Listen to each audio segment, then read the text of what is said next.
গুৱাহাটী হাইকোৰ্টে আজিলৈকে যিমান writ petition file হৈছে তাৰ মাজতে 17/12/2024 তাৰিখত যি 9খন ৰিট পিটিশ্যনৰ লেখ আবেদনৰ ওপৰত যে ইণ্টাৰিম ষ্টে অৰ্ডাৰ দিছিলে গোটেই অসমত, এতিয়া এই গোটেই অসমটো উইথড্ৰ কৰি অকল 9খন যে পিটিশ্যন আছিলে লেখ আবেদন, এই লেখ আবেদনৰ ওপৰত যিখিনি এৰিয়া আছে সেইখিনি এৰিয়াৰ ওপৰত আপোনাৰ ইণ্টাৰিম ষ্টেটো কণ্টিনিউ কৰি দিছে। আৰু বাকী চব কৈছে যিকেইখন 50-60খন কেছ ফাইল হৈছে চাগে এতিয়ালৈকে, গোটেইকেইখনৰ ওপৰত চৰকাৰে উত্তৰ দিয়াৰ পিছত, এফিডেভিট দিয়াৰ পিছত এইটোৰ ওপৰত শুনানি কৰি ফাইনেল সিদ্ধান্ত ল'ব।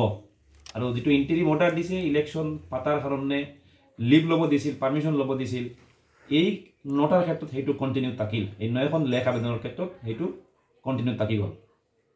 এতিয়া ইলেকশ্যন পাতিব পাৰিব, এই 9খন লেখ আবেদনৰ এৰিয়া বাদ দি পেলাই বাকীকেইখনত কৰিব পাৰিব। মোৰ জনামতে 9খন জনামতে আপোনাৰ কৰিমগঞ্জ, হাইলাকান্দি, কাছাৰ, মৰিগাঁও এই 4খন ডিষ্ট্ৰিক্ট আছে মই জানো। বাকী মই চাই ক'ব লাগিব, মানে একজেক্ট 9খন পিটিশ্যন আছে, এই 4খন ডিষ্ট্ৰিক্টটো মই জনামতে আছে। যিকেইটো ভাবিছোঁ এইটো যিটো জাজমেণ্ট আহিছে, এই জাজমেণ্ট ওপৰত আমি উইথ অল ৰেচপেক্ট সন্মান কৰি মই কৈ আছোঁ যে আমি এইটোৰ ওপৰত আপিল অতিসত্বৰ ফাইল কৰিম। কাৰণ গোটেই অসমত ইলিগেলিটি হৈছে, কোনো নিয়ম কানুন মানা হোৱা নাই।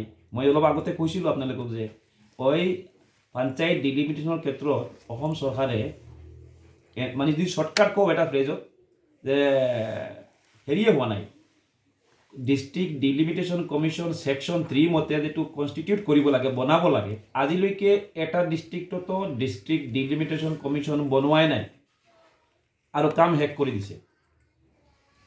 আৰু প্ৰত্যেক এই গোটেইকেইখন ডিষ্ট্ৰিক্টত 3 ভাগে ভাগ কৰিব লাগে।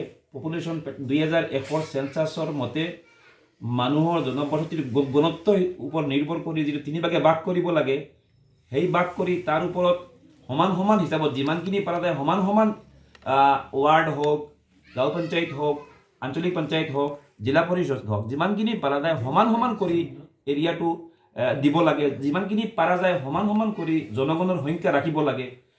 এইটো মোটেই কৰা নাই, আৰম্ভও কৰা নাই, ষ্টাৰ্টো কৰা নাই। ইন শ্বৰ্ট ক'ব গ'লে বাপেকৰ বিয়া হোৱা নাই, ল'ৰাৰ বিয়া হৈ আছে, বিয়া হৈ গ'ল, ল'ৰাৰ বিয়া হৈ গ'ল।